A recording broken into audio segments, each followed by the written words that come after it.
bagaimana bisa teman-teman di Indonesia ini, petani-petani ini bisa produksi kurma di Indonesia.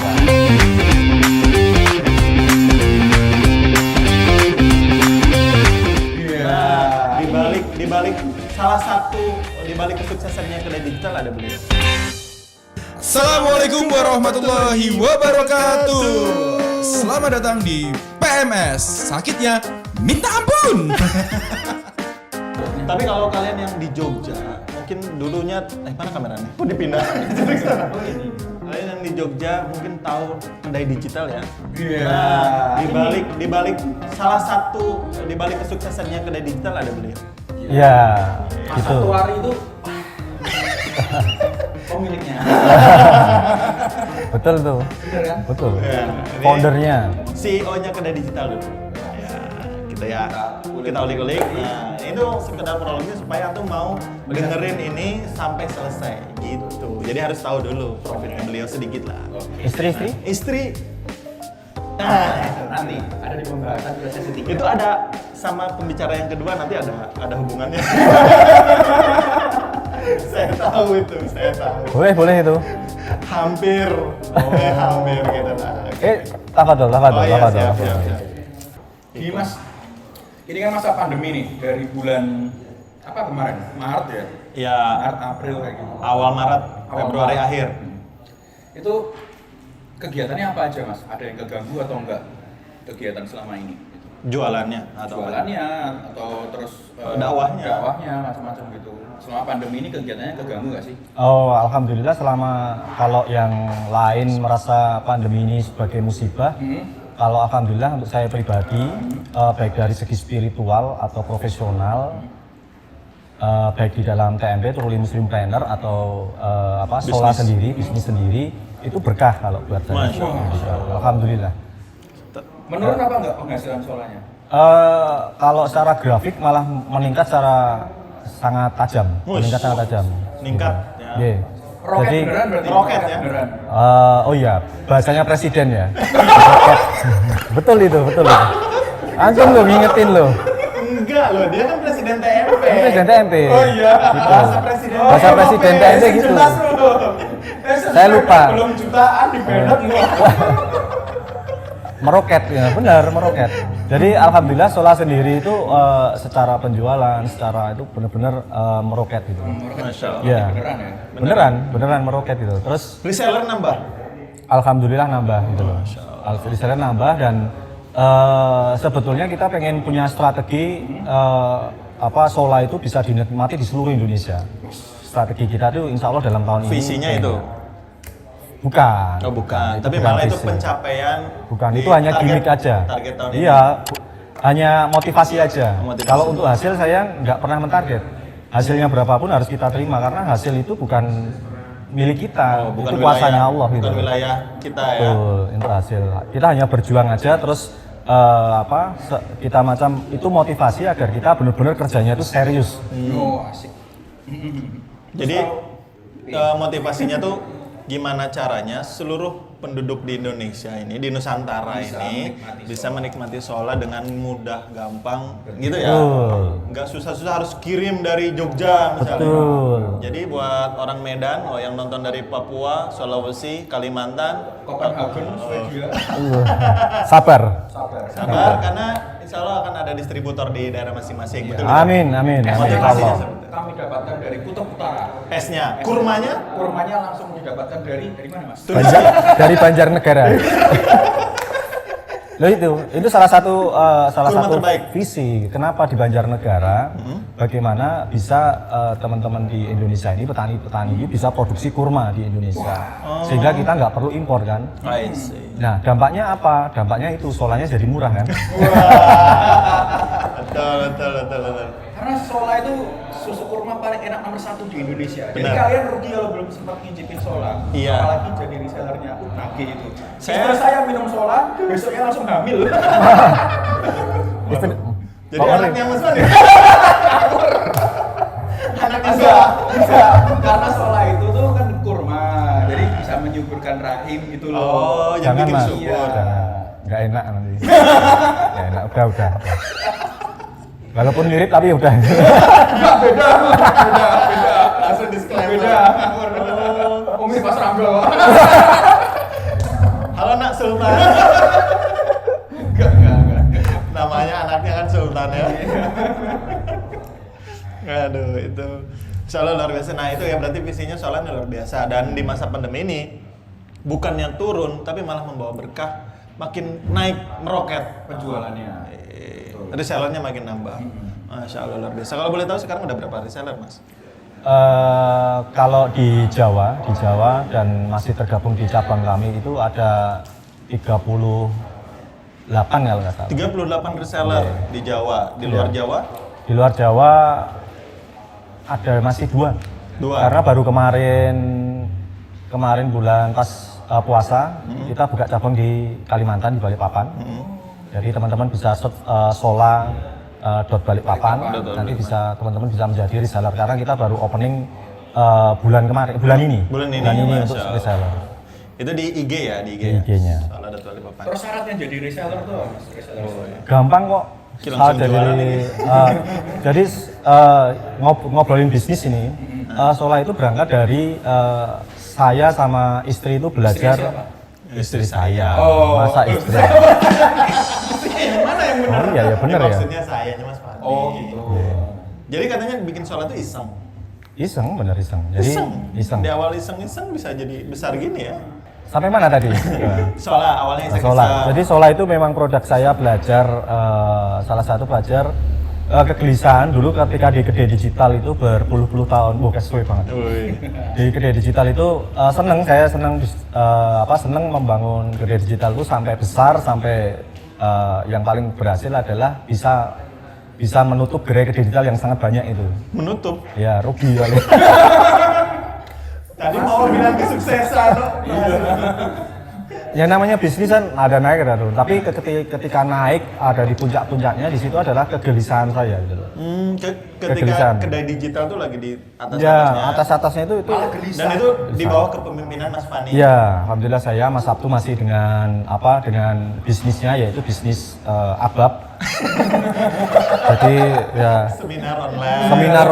seminar offline beliau kemana-mana sehingga saya harus menangani Kedai Digital dengan 60 cabang dulu. Masya Allah. 60 cabang sangat kuat di puncak-puncaknya sampai akhirnya kok ngerasain ada sesuatu loh. Apa nih ngerasain hampa gitu loh. Hampa gitu loh. Setelah hampa, mungkin karena saya belum menikah saat itu. Terus nikah. Ketika nikah loh kok masih hampa gitu loh. Kenapa ya hampa? Apa mau nikah lagi? Nah, Masih hampa berarti. Bukan. Enggak. Kehampaannya apa nih? Nah itu pertanyaan saya kok rasa kehampaan sehingga ketika hampa itu ada harus ada sesuatu yang mengalihkan kan kalau hampa itu ada biasanya kalau dulu mungkin Mas Robi sama Mas Rangga mungkin dugem ya Oh iya, kafe-kafe gitu kan gembira. mungkin ya kalau saya ya dulu yasinan sih.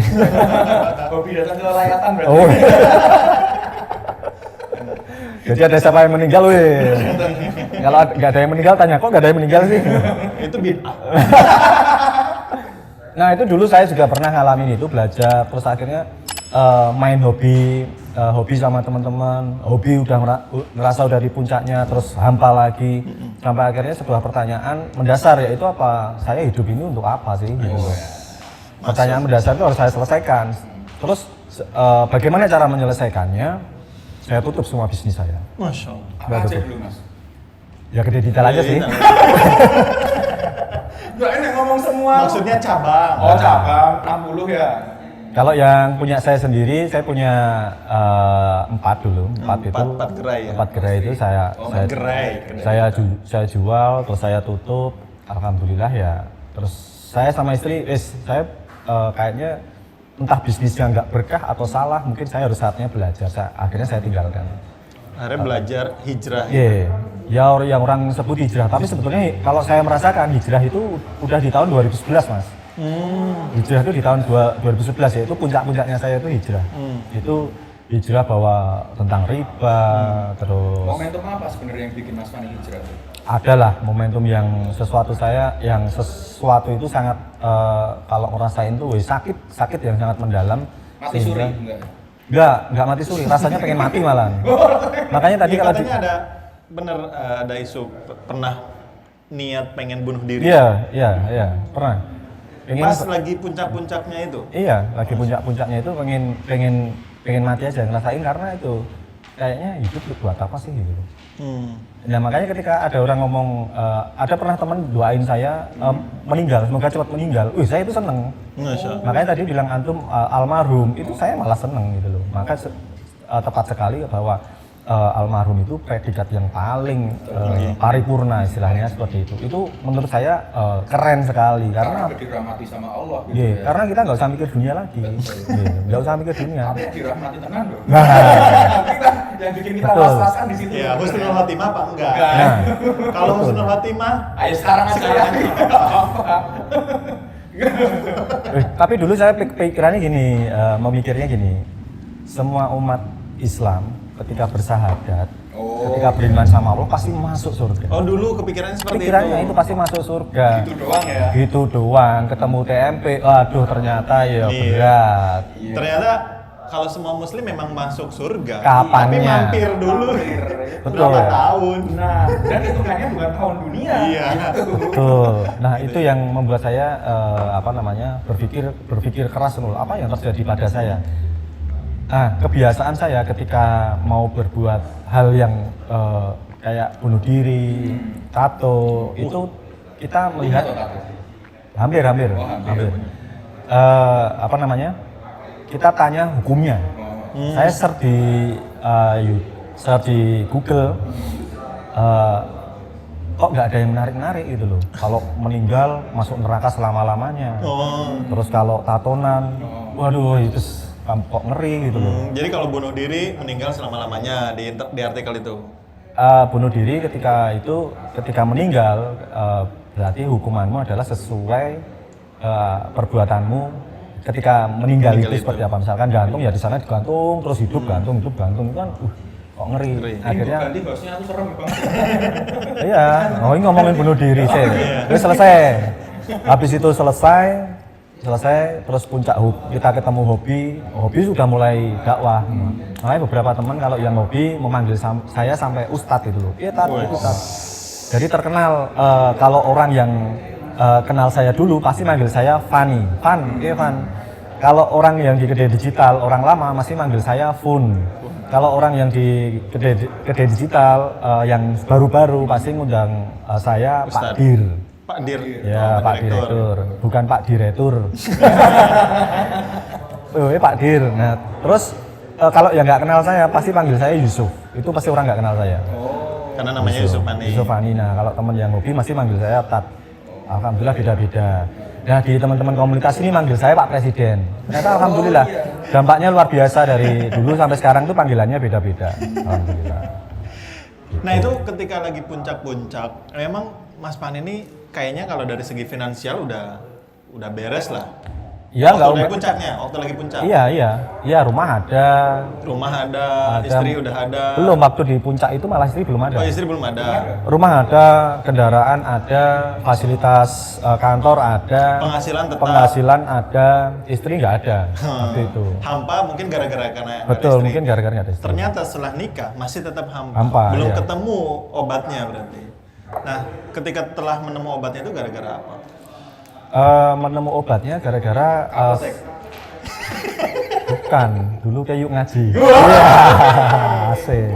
Saat bahagia maksiat sengsara. Alhamdulillah, itu istri saya yang Istrinya bener, istrinya di yuk ngaji karena beliau ketuaan nggak ngaji. waktu tanyanya mas yang yuk ngaji, ogah kau. Nom-nom. Isinya anak alay semua gitu. Dulu istrinya gabung ke Yuk Ngaji, saya MC-nya. Oh iya. Pasti ngelirik istri saya. Belum diajak. Tapi dulu ketika waktu masuk, kan dulu ngaji itu sebelum ketemu teman-teman TMP ya, Truly Muslim Trainer ini, ngaji itu kemana-mana saya, terus salah satunya yang sering ketemu sama beliau itu MC di RW ya dulu ya, sama Mas Alif ya. Nah itu saya di belakang nggak kenal itu sopong, tapi ya lucu sih. Saya duduk di depan yang nulisin tadi. 20 menit. Oh iya toh. Oh. Walaupun itu Mas Alif garing ora diganti po ya. Makanya langsung ganti kan. Oh. Pantesan Mas Alif nggak pernah kelihatan. Nah, itu waktu ngaji kemana-mana, terus ngaji akhirnya diajak ke TMP. Waktu ke TMP, nah saya ngerasa hidup lagi itu ketemu teman-teman, ketemu ustadz-ustadz itu di Ruli Muslim Trainer itu. Itu ngerasa hidup lagi dan ketemu hamba saya di mana itu ketemu. Di TMP Di itu, TMP itu, nemu obatnya. alhamdulillah. Masalah. Oh iya, Mas, ngomongin hijrah dulu ya Mas Pani. Aku pernah dengar cerita Mas Pani itu ketika hijrah tuh dulu sempet motong-motong celana, Oh iya, buang betul. celana jeans tuh dibuang, Ya, gitu ya. Betul, Gak betul. mau pakai celana sih. Enggak, kita. Iya. Laisa minna. Tak kira karena jin gak mau sujud sama Adam loh. Itu iblis, Mas. Iya. Jadi sampai segitunya Mas Pani keseriusannya dia untuk hijrah. Sekarang pakai apa nih? Oh, Oh, masih ke bawah ternyata. Masih. Masih, karena balas beli jeans lagi. Enggak, ini produknya istri. Obrolan istri. Ini harus dipakai. Barkah. Berkah. Klik di sini, Iya. barkah. Jadi intinya Mas Fan itu dulu di kedai digital. Ini aku rekap di kedai digital, membangun bisnis kedai digital sampai besar, sampai 60 cabang. Beliau ini direkturnya. Terus dulu penghasilannya besar, rumah ada, mobil ada, tapi hatinya masih tetap hampa. Kalau boleh tahu berapa sih penghasilannya? Iya. Waktu itu. Oh jangan itu Kalau nyebut angka nggak mau, bisa buat beli apa gitu lah. Ya bisa beli rumah, beli mobil. Bukan, maksudnya dalam penghasilan sebulan itu bisa setara dengan beli Brompton misalnya. Oh belum kalau Brompton, Oh, karena belum keluar. Belum keluar. Pertama yang harus diperbaiki adalah keluarga dulu. Keluarga dulu harus diperbaiki. Dulu saya misalkan ngaji kemana-mana, taklim kemana-mana, kok adanya ribut sama Istri. orang rumah, baik sama orang tua, sama Istri. istri itu Sama ribut anak. itu. Jangan-jangan saya salah ngaji ini. Gitu.